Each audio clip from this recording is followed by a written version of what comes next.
آج ہمارے ساتھ آزاد کشمیر کی سیاست کے وہ سیاسی کارکن موجود ہیں جن کی نہ صرف آزاد کشمیر کی سیاست میں نظر بلکہ پاکستان کی سیاست میں بھی وہ گہری نظر رکھتے ہیں۔ آج ہمارے ساتھ مسلم لیگ نون آزاد کشمیر یوتھ ونگ کے صدر حنیف ملک صاحب موجود ہیں۔ السلام علیکم، کیا حال ہے؟ ٹھیک ہیں سر آپ؟ وعلیکم السلام، تھینک یو ویری مچ، آپ کا بہت شکریہ، میں ٹھیک ہوں۔ آج ہم حنیف ملک صاحب سے آزاد کشمیر کی سیاست کے بارے میں گفتگو کریں گے کہ آزاد کشمیر کے سیاسی لیڈران ہمیشہ اپنے سیاسی مفادات کی خاطر ایک کمرے میں بیٹھ کر ایک دوسرے کو بلیک میل کرتے ہیں، ہمیشہ اخبارات اور سوشل میڈیا میں ایک دوسرے کے خلاف سیاسی بیانات دیتے ہیں،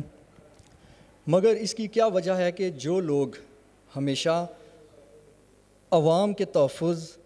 اور عوام کے حقوق کا نعرہ لے کر جلسے جلوس کرتے ہیں، مگر جب وہ وزیر، مشیر یا کسی بھی سیاسی عہدے میں تعینات ہو جاتے ہیں تو وہ کبھی بھی عوامی حقوق کی بات نہیں کرتے۔ ملک صاحب، آپ سے ایک سوال یہ ہے کہ ایک وزیر اعظم یا پھر وزیر، مشیر یا سیاسی صوابدیدی پوسٹ میں جو بھی بندہ تعینات ہوتا ہے وہ ہمیشہ عوامی حقوق کی بات کرتا ہے اور سیاست کو ہمیشہ کہتا ہے کہ ہم عوام کی خدمت کرنے کے جذبے سے آئے ہیں۔ تو ایک آدمی جو 1 لاکھ سے 1.5 لاکھ کی تنخواہ لیتا ہے، جب وہ گھر سے باہر نکلتا ہے تو اس کے ساتھ پولیس کے اہلکاران ہوتے ہیں، پورے ضلع یا تحصیل کی پولیس کو اس نے صبح سے لے کر شام تک وہ اپنے ساتھ رکھتا ہے۔ تو کیا سر یہ عبادت ہے یا پھر عوام کو بیوقوف بنانے کا ایک طریقہ ہے؟ بسم اللہ الرحمن الرحیم۔ میں سب سے پہلے تو وجدان یوسف صاحب آپ کا اور آپ کے اس چینل کا AJK نیوز کا شکر گزار ہوں کہ آپ نے مجھے یہاں پہ بات کرنے کا موقع دیا اور اس کے حوالے سے آپ نے یہ پروگرام ارینج کیا۔ جہاں تک آپ کے سوال کا تعلق ہے کہ جو پولیٹیکل لیڈر ہوتے ہیں وہ ایک سیاسی ورکر ہونے کی حیثیت سے جب ان کو کوئی جماعتی عہدہ یا حکومتی عہدہ ملتا ہے تو وہ پروٹوکول کے چکروں میں پڑ جاتے ہیں۔ میرے خیال میں یہی اس کا، اور اس میں وہ جو ان کا اصل ٹارگٹ ہوتا ہے اس کو اصل میں یہاں ایشو یہ ہے کہ ہر شعبہ زندگی میں جس طرح آپ کی صحافت ہے، اگر میں اسی کی مثال دوں تو آج سے کچھ وقت پہلے آپ نے دیکھا ہوگا کہ یہ نیوز چینل نہیں تھے، اس طرح کی وہ تمام براہ راست سیاسی ورکرز کو اپنی بات کرنے کا موقع اس طرح نہیں تھا، چند اخبارات ہوتے تھے جن میں آپ نے اپنی بات پہنچانی ہوتی تھی۔ With the passage of time آج الحمدللہ جس طرح آپ کے نیوز چینلز نے اور ابلاغ عامہ نے اتنی زیادہ ترقی کی ہے، اسی طرح سیاسی سماجی کاموں کو بھی جو ہے نا اب لوگ اپنی نظر سے دیکھتے ہیں کہ چونکہ آج آپ کے ایک ٹیلی فون سیل کے اندر پوری دنیا بند ہے کہ دنیا میں اگر یہ کچھ ہو رہا ہے تو یہاں پہ یہ کیا ڈرامہ لگا ہوا ہے۔ یہ بات آپ کی بالکل درست ہے کہ ہماری ریاست کے اندر جو ہم ایک محدود وسائل کے ساتھ ایک محدود خطے کے اندر سیاسی سماجی کام کرتے ہیں، وہاں اس طرح کی شے خرچوں کی قطعاً گنجائش نہیں ہے کہ آپ گورنمنٹ کے وسائل کو اپنی چکا چوند پہ یا ہوٹر بجانے پہ یا گاڑیاں دوڑانے پہ ضائع کریں۔ تاہم بدقسمتی سے یہ کلچر ہمارے ہاں پروان چڑھ چکا ہے جس کو عرف عام میں پروٹوکول کہتے ہیں، جس کے لیے میں سمجھتا ہوں کہ باقاعدہ سے قانون سازی ہونی چاہیے۔ ہم نے یورپ کے اندر اور دنیا میں یہ بات دیکھی ہے کہ وہاں ملک کے وزیر اعظم کے ساتھ بھی 1-2 موٹر سائیکل ہوتے ہیں، لیکن چونکہ ساؤتھ ایسٹ ایشیا کے کچھ ایسے معاملات بھی آپ کے سامنے رہے ہیں جس کی وجہ سے ان لوگوں نے اس کا ناجائز فائدہ بھی اٹھایا ہے۔ وہ کیا تھا؟ وہ ٹیررزم یا دیگر چیزوں کی وجہ سے، جس کی وجہ سے جو نومینل اور جو پرومیننٹ پرسنالٹیز تھی ان کو ہٹ کیا گیا، بے شمار لوگ پاکستان کے اندر قتل ہوئے، سیاسی لوگ تو سماجی لوگ بھی، تو پھر لوگوں نے اپنی ذاتی سیکیورٹیز بھی رکھی۔ پھر وہ جو ذاتی سیکیورٹی کے حوالے سے گارڈز وغیرہ کنسیپٹ تھا، جب وہ حکومت میں آئے تو اسی پیریٹی کو آگے لیتے ہوئے پاکستان کے اندر اور آزاد کشمیر کے اندر بھی یہ کلچر چل رہا ہے، جس کی ظاہر ہے کہ پبلکلی اگر اس پہ کرٹیسزم ہو رہی ہے تو میں یہ سمجھتا ہوں کہ بہتری کی ہر جگہ گنجائش موجود رہتی ہے، اور یہ آپ کا جو سوال ہے اس کا جواب بھی وقت کے ساتھ ساتھ انشاءاللہ مثبت آپ کو محسوس ہوگا۔ کچھ دن قبل فتح محمد خان کریلوی کی برسی کوٹلی میں منائی گئی۔ اس برسی سے قبل آزاد کشمیر کے وزیر اعظم اور وزراء اپنے لاؤ لشکر سمیت آتے تھے، تو اس بار وزیر اعظم آزاد کشمیر راجہ فاروق حیدر خان اور وزراء اس برسی میں شریک نہیں ہوئے، کیا سردار سکندر حیات خان سے ناراضگی کی وجہ سے وہ اس برسی میں شریک نہیں ہوئے؟ کیونکہ میں سمجھتا ہوں کہ سردار فتح محمد کریلوی صاحب کی جو برسی ہے یہ ان کی وفات سے لے کر اس وقت تک میرے خیال میں کتنے سال بیت چکے ہیں، ہر سال ہوتی رہی ہے، اور اس میں کبھی تو پولیٹیکل لوگوں کی بہت بڑی تعداد اس میں شریک ہوتی رہی ہے. جیسے میرا خیال ہے کہ پچھلی برسی میں ہمارے صدر صاحب بھی تھے، وزیر اعظم صاحب بھی تھے، اور کبھی ایسا بھی ہوتا رہا کہ صرف سکندر حیات صاحب ہی موجود ہوتے رہے. تو اس تسلسل کے ساتھ چونکہ یہ کسی ایک دن کا ایونٹس تو نہیں ہے، یہ جب تک میرے خیال میں یہ ایک ان کی فیملی لیگیسی ہے، اس کو انہوں نے کیری کرنا ہے. تو لوگوں کو اپنی مصروفیات کے پیش نظر اس برسی میں اپنی مینجمنٹ کرتے ہیں. اس دفعہ آپ نے جس جانب توجہ دلائی ہے، تو میں یہ سمجھتا ہوں کہ جو یہاں پہ موجودہ صورتحال سیاسی چل رہی تھی، جس میں سردار سکندر حیات خان صاحب نے وزیر اعظم پہ جو تنقید کی تھی ابلاغ عامہ اور اخبارات میں جو آپ نے اور میں نے پڑھی، یہ چیز بھی اثر انداز ہو سکتی ہے وزیر اعظم کے یہاں اس برسی میں نہ آنے کی. لیکن یہ ہے کہ اس ایونٹ کو اس نقطہ نگاہ سے دیکھنا کہ اس سے خدا نخواستہ کوئی ان کے درمیان یہ وہ ٹرائب دونوں جو خاندان ہیں آپس میں سیاسی لحاظ سے سماجی لحاظ سے بہت ان کے آپس میں قرابت داری ہے. تو میں یہ سمجھتا ہوں کہ کل پرسوں وزیر اعظم صاحب یہاں پہ آئیں گے تو یہ مناسب یہی ہوگا کہ اس سوال کا آپ ان سے جواب لیں اور وہ بہتر بتا سکتے ہیں وہ کیوں شریک نہیں ہوئے. اس برسی میں آپ بھی شریک نہیں ہوئے، تو کیا آپ بھی سردار سکندر حیات خان سے ناراض ہیں؟ میں اس برسی میں شریک نہیں ہوا، لیکن اس سے مراد سکندر حیات صاحب سے ہماری کوئی ظاہر ہے وہ ہمارے بزرگ ہیں. اس کو آپ اسی اینگل سے دیکھیں کہ ذاتی مصروفیات بھی اس طرح کے آڑے رہتی ہیں اور ہیومن ایررز کا بھی پاس رکھنا چاہیے. کوئی ذاتی ایسی بات نہیں ہے اس برسی میں عدم شرکت کی وجہ یہی ہے کہ یہ ایک سماجی قسم کی ایک ایکٹیویٹی ہے جو ایک خاندان کی طرف سے ہر سال کی جاتی ہے ان کی خدمات کو ہائی لائٹ کرنے کے لیے. اور میں چونکہ ان کی برسیز میں اکثر شامل ہوتا رہا ہوں، مجھے پتہ ہے کہ سردار فتح محمد کریلوی صاحب کی جو تحریک آزادی کشمیر کے حوالے سے جو کام کاج ہے، جو ان کی خدمات تھی، اس سے میں آگاہ تھا. اس سال اگر میں نہیں بھی آ سکا تو میرا نالج ان کی اس برسی کے حوالے سے اپڈیٹ ہے کہ وہ یہی باتیں ادھر ہوئی ہوں گی. راجہ فاروق حیدر خان اور سردار سکندر حیات خان دونوں میں سے کسی ایک کا انتخاب کرنا ہو تو کس کا کریں گے؟ دیکھیں، میں پاکستان مسلم لیگ نون سے میرا تعلق ہے اور یہ بات بالکل کلیئر ہونی چاہیے کہ ہاں یہ کوئی مسلم کانفرنس کی کوئی لیگیسی ہم کیری نہیں کر رہے آزاد کشمیر میں. یہاں مسلم لیگ قائم ہوئی ہے 26 دسمبر 2010 کو، اور 2010 کو اس کے فوری بعد جو ہے نا چیف آرگنائزر لگایا گیا راجہ فاروق حیدر خان صاحب کو، اور اسی مرکز کی طرف سے مجھے چیف آرگنائزر یوتھ ونگ کا لگایا گیا. تو میں تو پارٹی لائن کو فالو کروں گا. میرے پارٹی کے جو پریزیڈنٹ ہیں وہ راجہ فاروق حیدر خان صاحب ہیں. میں ڈائریکٹ ہی ان کے ڈسپلن میں آتا ہوں. میری جو آرگنائزیشن ہے تو میں راجہ فاروق حیدر خان صاحب ہماری پارٹی کے صدر ہیں، اور سردار سکندر حیات خان صاحب تو ایک بزرگ سیاستدان ہیں، اور آپ کو علم ہے کہ چونکہ ان کا کوٹلی سے تعلق ہے اور ہمارے خاندانی روابط بھی ہیں، تو ان سے جو سیاسی ہمیں آکسیجن ملتی ہے یا ان سے جو رہنمائی ہے وہ ہم گائے بگائے ان سے لیتے رہتے ہیں. آپ سمیت ہم صاحب جاتے ہیں ان کے پاس. میں سمجھتا ہوں کہ اس سوال کو آپ اس طرح دیکھ لیں کہ سیاسی لحاظ سے یہاں آزاد کشمیر میں جو پالیسیز امپلیمنٹ ہوں گی مسلم لیگ نون کی، وہ راجہ فاروق حیدر صاحب کی ہوں گی. اخلاقی لحاظ سے سکندر حیات صاحب کی جو ہدایات ہیں ہمارے لیے، وہ ہم ان کو جس حد تک پارٹی کے مفاد میں ہوتی ہیں ہم اس کو دیکھتے بھی اور فالو بھی کرتے ہیں. اگر کچھ دن کے بعد، 1 سال 2 سال کے بعد، اگر سردار سکندر حیات خان واپس مسلم کانفرنس یا کسی اور جماعت میں جاتے ہیں تو آپ مسلم لیگ نون میں ہی رہیں گے؟ بالکل، یہ بالکل دو ٹوک بات ہے. ہم سکندر حیات صاحب کی وجہ سے مسلم لیگ نون میں نہیں ہیں. ہم سکندر حیات صاحب یہ مسلم لیگ نون جو ہے قائد اور اقبال کے وین کے مطابق قیام پاکستان کی جماعت ہے جس نے ملک پاکستان بنایا ہے. تو ہم سیاسی کارکنوں سے یہ مراد نہیں ہے کہ ہم کوئی بھیڑ بکری ہیں کہ کسی کے جانے آنے سے ہم اپنی جماعت کے بارے میں فیصلہ کریں گے. مسلم لیگ نون ایک حقیقت ہے، اور جو اس میں رہے گا عزت پائے گا، جو نہیں رہے گا اس کا انجام آپ دیکھ لیں گے. اس سے میری تو بڑی کلیئر رائے ہے کہ میں تو مسلم لیگ نون کی پالیسیز کے مطابق مسلم لیگ نون میں ہوں، اپنی چوائس سے.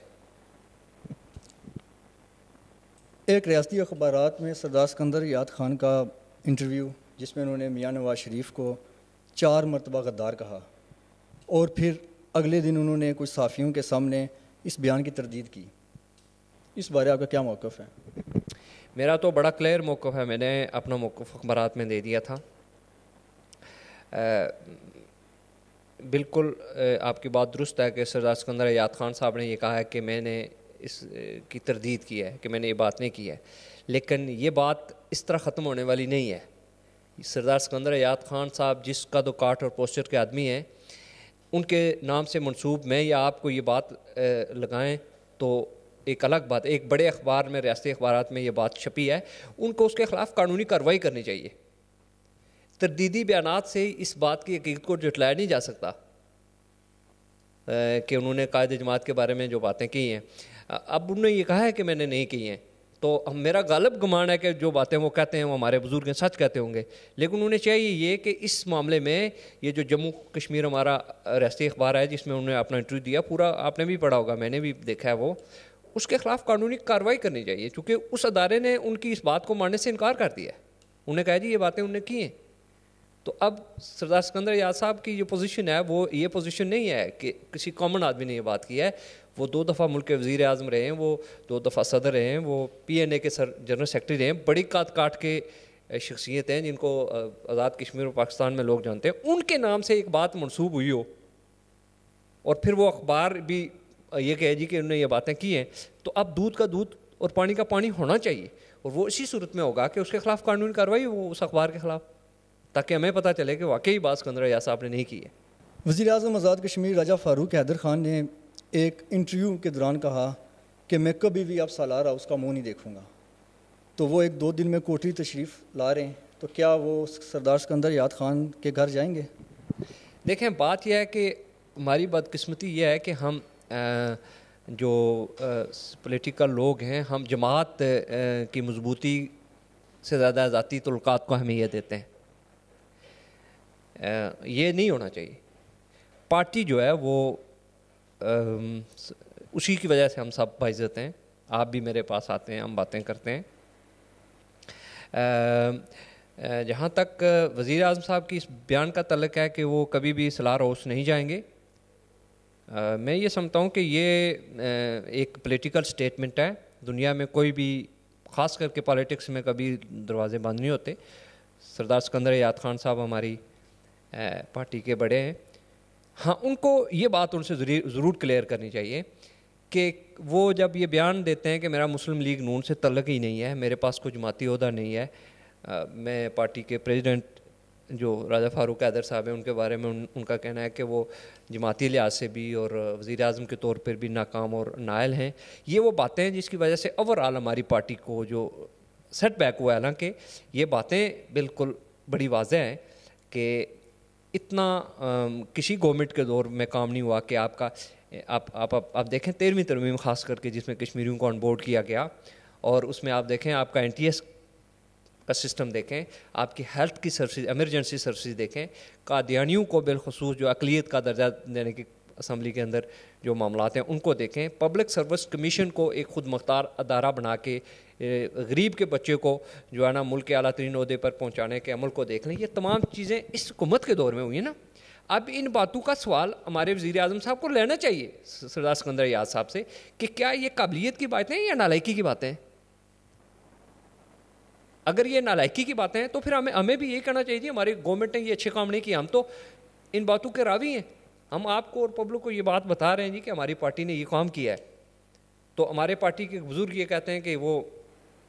نہیں ہے۔ تو میں یہ سمجھتا ہوں کہ اس چیز کے دروازے بند کرنے کی بجائے جناب وزیر اعظم کو سردار سکندر یاد خان صاحب سے اپنی کارکردگی کی بنیاد پہ، چونکہ ہمارے بزرگ ہیں، ہم یہ نہیں سمجھتے کہ ہمیں ان کی بلیسنگ اثر رہنی چاہیے، ان سے یہ ضرور گوش گزار کرنا چاہیے جی کہ یہ باتیں قابلیت کی ہیں یا نالائکی کی ہیں، اور اگر آپ نے یہ باتیں کی ہیں جس طرح اگر وہ اس کی تردید کر رہے ہیں یا جو بھی صورتحال ہے، لیکن یہ باتیں ہم نے آپ نے پڑھی ہیں، تو میں یہ سمجھتا ہوں کہ اس کا مناسب سوال، آپ کے سوال کا جواب پھر میرا وہی ہے کہ PM صاحب کل اتفاق سے آ رہے ہیں، یہ آپ کو مینیج کرنی چاہیے سٹنگوں کے ساتھ، ان سے پوچھنا چاہیے۔ سردار سکندر یاد خان، شاہ غلام قادر، طارق فاروق، ہمیشہ ایک لفظ یوز کرتے ہیں، وہ ہے اصلاح۔ وہ کہتے ہیں کہ ہم جماعت کی اور سیاسی کارکنوں کی اصلاح کر رہے ہیں۔ دوسری طرف فاروق حیدر اور ان کے کارکنان یہ بات کہتے ہیں کہ ہم گڈ گورننس، میرٹ، اس پر کام کر رہے ہیں۔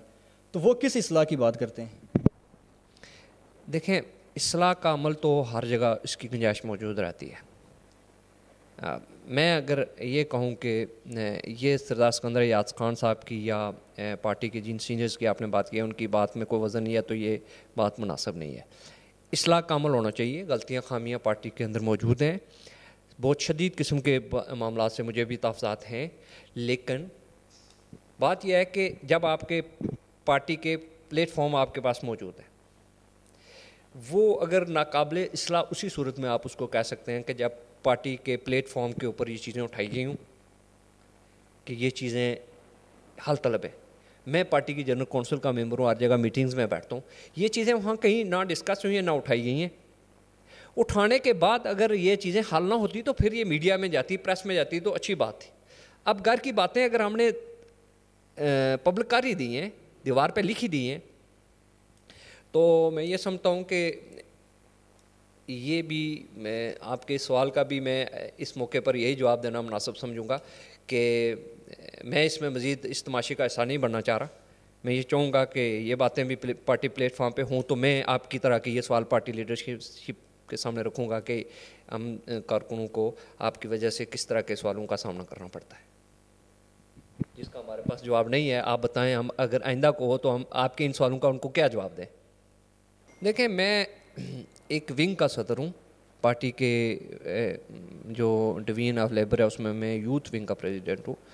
تو آبویسلی دو بڑی جو سیکشنز ہیں پارٹی کے اندر، ایک مدر پارٹی اور دوسرا یوتھ ونگ ہے، تو ایک رسپانسیبل ونگ سے میرا تعلق ہے۔ تو میں یہ سمجھتا ہوں کہ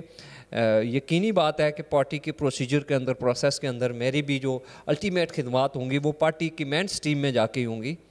وہ آج ہوں گی یا کل ہوں گی، لیکن جب تک میری یہ رسپانسبلٹی ہے ایز اے یوتھ پریزیڈنٹ، تو میں یہ سمجھتا ہوں کہ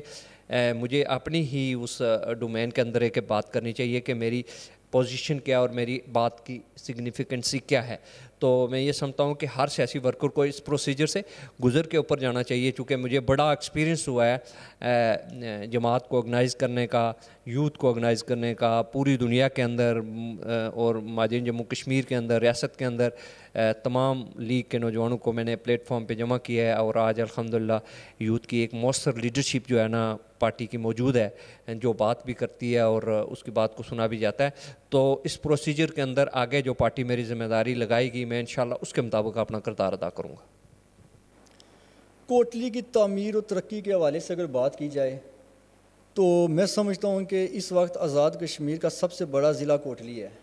مگر بدقسمتی سے کوٹلی نہایت ہی پسماندہ ہے۔ کوٹلی کی سڑکات کی بات کی جائے تو وہ کھنڈر نما ہیں، ہسپتال کی بات کی جائے تو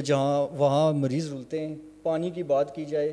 تو اس کا کوئی پرسان حال نہیں ہے۔ آخر وجہ کیا ہے؟ یہاں ایک سڑک جب بنائی جاتی ہے تو اس سڑک کی تعمیر کو انہیں ایک سال لگ جاتا ہے۔ دوسری طرف وزیر اعظم آزاد کشمیر فاروق حیدر آئے روز اخبارات میں بیان دیتے ہیں کہ ہمارے پاس وافر مقدار میں فنڈز ہیں، تو ایک طرف یہ بھی کہا جاتا ہے کہ ہم میرٹ، گڈ گورننس کی بات کرتے ہیں، تو جو کوٹلی میں انہوں نے اپنے بندے تعینات کیے ہوئے ہیں اور جن جن لوگوں کو ٹھیکے جات دیے جاتے ہیں، ان سے پوچھا نہیں جاتا کہ آخرکار آپ یہ ایک کام اتنا ڈیلے کیوں کر رہے ہو، اس کی وجہ آخرکار کیا ہے؟ آپ کو پہلی آپ کے سوال کا جواب یہ ہے کہ یہ بیسیکلی سول سوسائٹی کا بھی کام ہے، اور جو بات آپ مجھ سے اس موقع پہ پوچھ رہے ہیں کہ یہ جو کوٹلی کے اندر بالخصوص دیکھیں، مسلم لیگ نون کو ابھی 3 سال ملے ہیں یہاں پہ۔ اس سے پہلے یہاں پہ جو ہمارے حلقے کے ایم ایل ایز تھے جنہیں 35 سے 40 سال مسلسل جو ہے نا پاور میں رہے ہیں، تو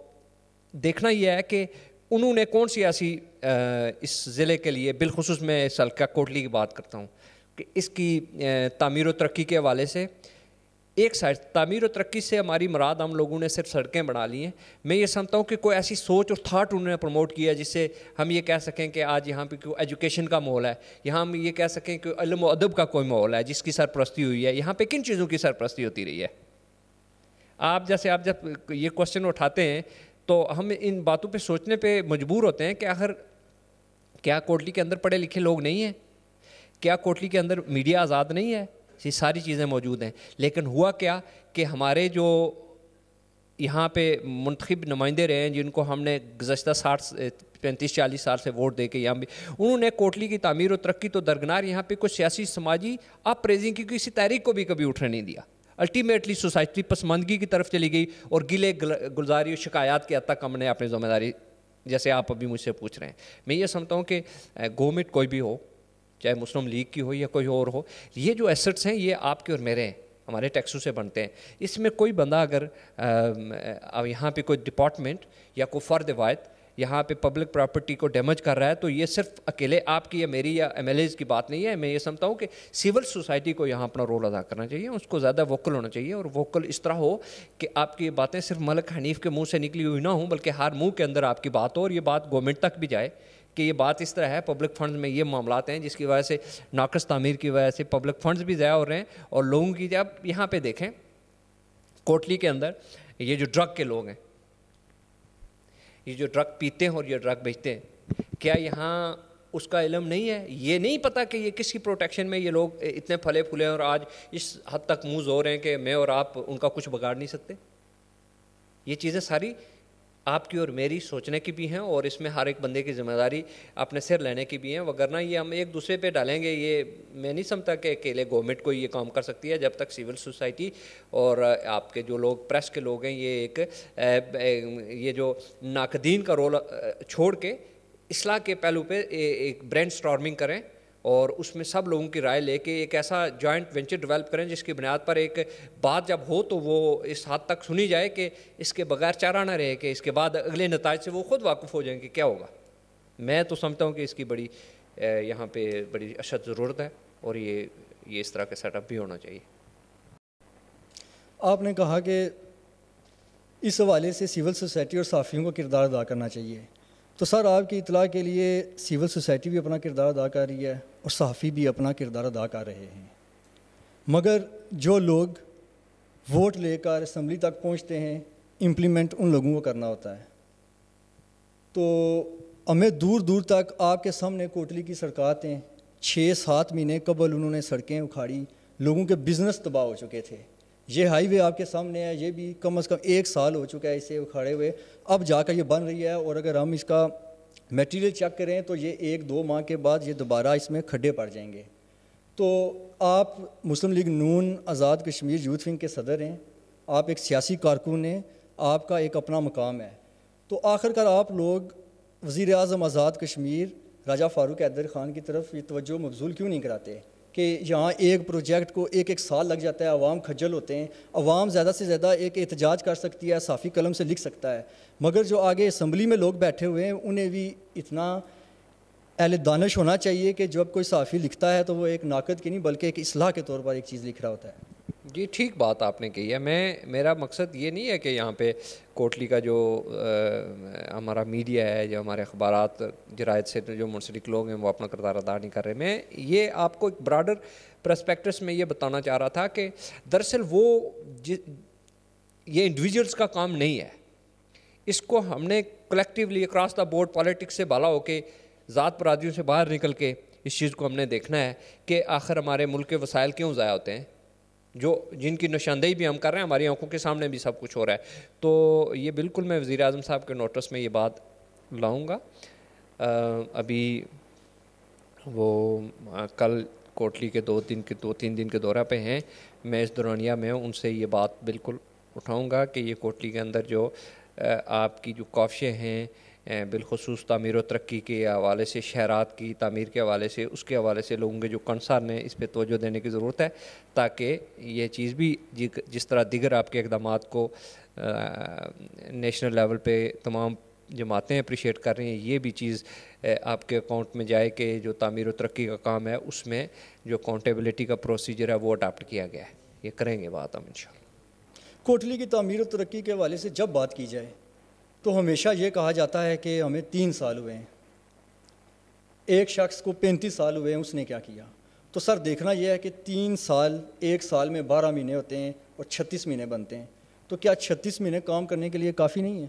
نہیں یہ تو تھوڑی سی آپ بھی زیادتی کر رہے ہیں اگر یہ سوال آپ یہ اس طرح کمپیریزن کر رہے ہیں کہ کام نہیں ہو رہا. دیکھیں انصاف پہ مبنی بات یہ ہے کہ ہر ضلعی ہیڈ کوارٹر سے جو مین روڈز ہیں وہ ساری کی ساری زیر تعمیر ہے. چاہے آپ کھوریٹا دیکھ لیں، آپ نکیال دیکھ لیں، آپ سینسی کی طرف دیکھ لیں، آپ راولپنڈی کی طرف دیکھ لیں، کوٹلی شہر کے اندر روڈز کی جو پوزیشن ہے. کوالٹی پہ آپ بات کر سکتے ہیں کہ کوالٹی کا معاملہ ہوا ہے یہاں پہ. جیسے ابھی آپ نے سڑکوں کی بات کی ہے، یہ بائی پاس کی آپ نے بات کی ہے. پچھلی گورنمنٹ کو بلیم کرنے کا مقصد یہ نہیں ہے کہ ہم اپنی کام سے فرار کی کو بات چاہتے ہیں. ہم یہ چاہ رہے ہیں، ہم آپ کے سامنے یہ بات رکھنا چاہ رہے ہیں کہ ہم تو میرٹ اور سٹینڈرڈ کی بات کر کے آپ کو یہ ثابت کر کے بتا سکتے ہیں فگرز کے ساتھ کہ ہمارے دور حکومت میں یعنی ان 3 سالوں کے اندر آزاد کشمیر کا بیسک انفراسٹرکچر کے اندر ایک بہت بڑا ریولوشن آیا ہے. اب ابھی وزٹ کریں، آپ نکلیں یہاں سے باہر، آپ کلا کے روڈ پہ چلے جائیں، آپ نکیال کے کھوریٹا نکلیں، آپ پنڈی کی طرف جائیں. آپ خود جاننا کیا چاہتے ہیں؟ اگر یہ چیزیں آپ کی نظر میں نہیں ہیں تو آپ مجھے بتائیں کہ یہ بات درست نہیں ہے. میں آپ کے دوسرے پارٹ سے بالکل جو ہے نا انکار نہیں کرتا ہوں کہ اس میں کوالٹی کا اگر کہیں کوئی ایشو ہے تو وہ بالکل ہم اس کو ضرور ایڈریس کریں گے. شہر کا جو آپ کا مسئلہ ہے نا، انٹائرلی پانی کا مسائل ہیں اور اس طرح کی بعض ایسے جینون مسئلے ہیں جن سے آپ فرار ممکن ہے. اب دیکھیں ابھی آپ کا یہ جو اسٹیڈیم تھا نوجوانوں کے لیے کوٹلی کے اندر، کوئی باقاعدہ کھیلنے کا گراؤنڈ نہیں تھی، کتنے عرصے سے بند پڑا ہوا تھا. ابھی آپ دیکھیں اس پہ کام تیزی کے ساتھ ہو رہا ہے. آپ کے DHQ کے اندر ایمرجنسی یونٹس قائم ہو چکے ہیں. آپ دیکھیں وہاں آپ کا وہاں عموماً آنا جانا ہے کہ کس طرح وہاں پہ بالکل نیا سٹاف تعینات کیا گیا. اور وہاں پہ جو معاملات ایجوکیشن کے حوالے سے آپ دیکھ لیں یہاں پہ کہ آپ کے ضلع کے اندر وہ سوسائٹی کے محروم لوگ جو کبھی سوچ بھی نہیں سکتے تھے کہ ان کا بیٹا یا بیٹی ٹیچر بھرتی ہوں گے یا کوئی، تو NTS کے ذریعے سے وہ تمام، یہ پہلے جاب انڈسٹری سمجھا جاتا ہے محکمہ تعلیم کو کہ گھر سے DOs اور EOs کو بلا کے لسٹ تھما دی جاتی تھی. پھر اس کے بعد لوگوں کو ویسے انٹرویو کے نام پہ بیوقوف بنایا جاتا تھا تو وہ بچے جاتے تھے تعلیمی ڈگریاں ساتھ. لیکن اس دفعہ ایسا نہیں ہوا. کوٹلی کی حد تک آپ ورک آؤٹ کر لیں، آپ صافی ہیں، چیک کر لیں NTS کے ذریعے کتنے بچوں کی تعیناتی ہوئی ہیں شعبہ تعلیم میں اور اس میں کون سی سیاسی لوگ اپوائنٹ ہوئے ہیں. تو آپ کو ایک بھی ایسا نہیں ملے گا، یہ میرا اپنا ذاتی دعویٰ ہے، ایک بھی بندہ آپ کو ایسا نہیں ملے گا جو سیاسی بنیادوں پہ ہو.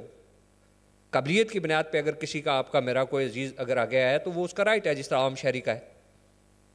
تو ان تمام چیزوں کو اگر صرف اور صرف کوٹلی کے ساتھ لنک کریں گے تو میں یہ سمجھتا ہوں کہ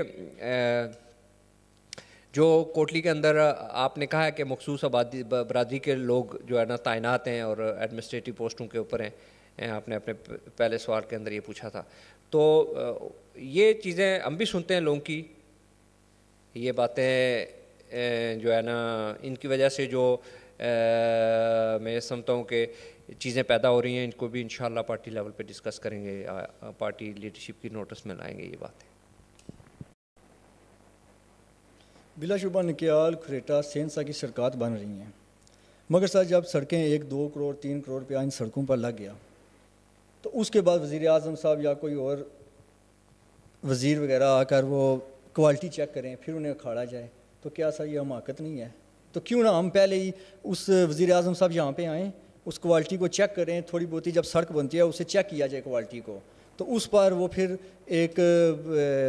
بتائیں کہ جی کہ آپ کوالٹی کو اس طرح کریں. تو جب 1 کروڑ روپیہ ایک سڑک پر لگ چکا ہے تو وزیر اعظم صاحب آئیں گے، اس کوالٹی کو چیک کریں گے تو اسے پھر اکھاڑا جائے گا. کھریٹا کی سڑک ہمارے سامنے ہے سر، ڈونگی سے لے کر آگے تک وہ بن چکی تھی، اسے اکھاڑا گیا تھا، اس کے اوپر کم از کم 1 1.5 کروڑ روپیہ لگا، انہوں نے اکھاڑا. یہ پیسے ہم غریب عوام کے ہیں، تو یہ حماقت نہیں ہے کیا؟ نہیں دیکھیں، میرا اپنا ذاتی یہ خیال ہے کہ یہ جتنی بھی مین روڈز ہیں نا یہ ملٹی نیشن کمپنیز کے ذریعے بنائی جانی چاہیے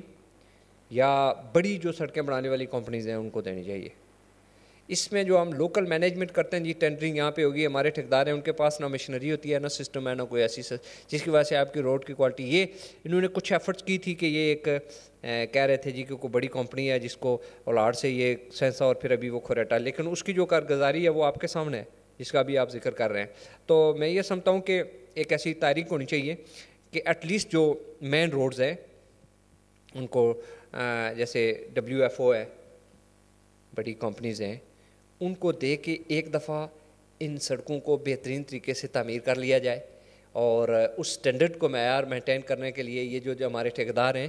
ان کو جو اے کلاس اور بی کلاس کے جو لائسنس دیے جاتے ہیں ان لائسنسوں کے اجرا کے وقت بھی ان کا باقاعدہ یہ کوالٹی چیک کی جائے کہ کیا ان کے پاس اس پروجیکٹ کو کمپلیٹ کرنے کی نو ہو بھی ہے، مشنری بھی ہے کہ نہیں ہے.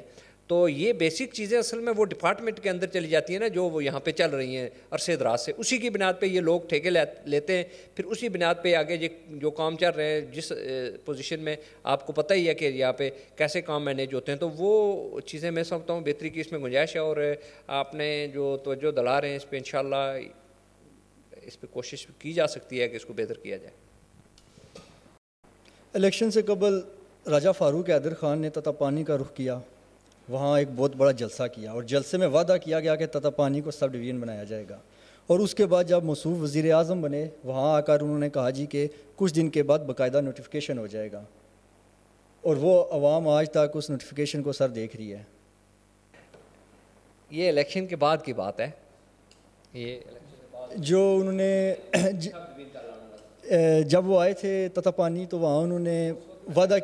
کی الیکشن سے قبل انہوں نے کہا تھا کہ میں تتاپانی کے عوام نون لیگ کے ہاتھ مضبوط کریں، نون لیگ کے امیدوار کو ووٹ دیں تو میں راجہ فاروق حیدر خان وعدہ کرتا ہوں کہ تتاپانی کو سب ڈویژن بنایا جائے گا. پھر جب وہ وزیر اعظم کے عہدے پر برجمان ہوئے وہاں آئے انہوں نے کہا جی کہ کچھ دن کے بعد باقاعدہ نوٹیفیکیشن ہوگا. اور مسلم لیگ نون کے جو کارکنان ہیں انہوں نے اخبارات میں سوشل میڈیا میں وزیر اعظم آزاد کشمیر کے حق میں باقاعدہ بڑے بڑے اشتہارات دیے،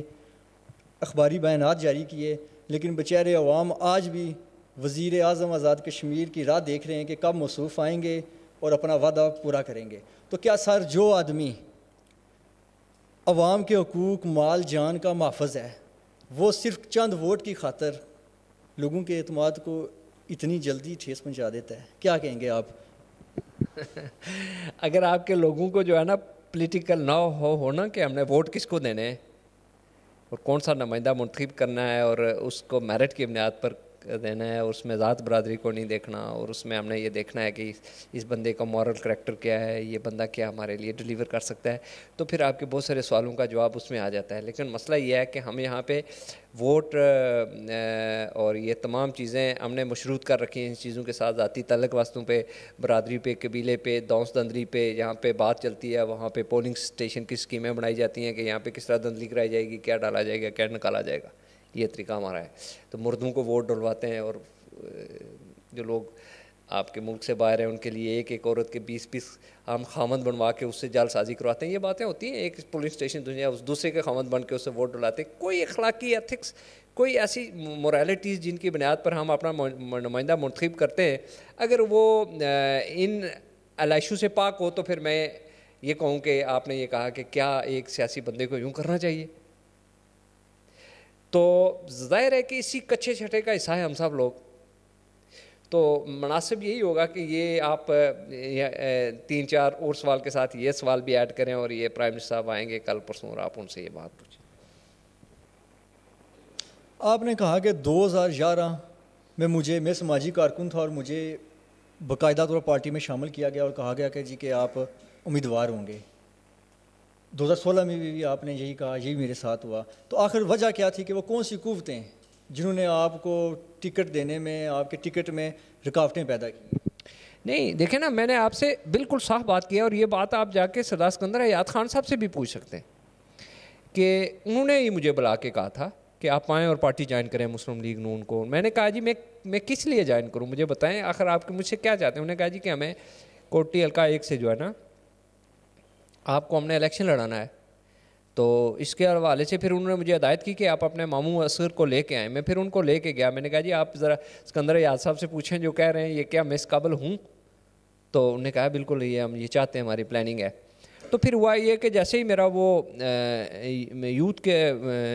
پریزیڈنٹ کے حیثیت سے نوٹیفیکیشن ہوا تو پارٹی کے اندر پھر مجھے کہا گیا جی کہ آپ نے نقب لگا دیا ہے. پھر میرے خلاف ایک اور طرح کا ماحول بن گیا.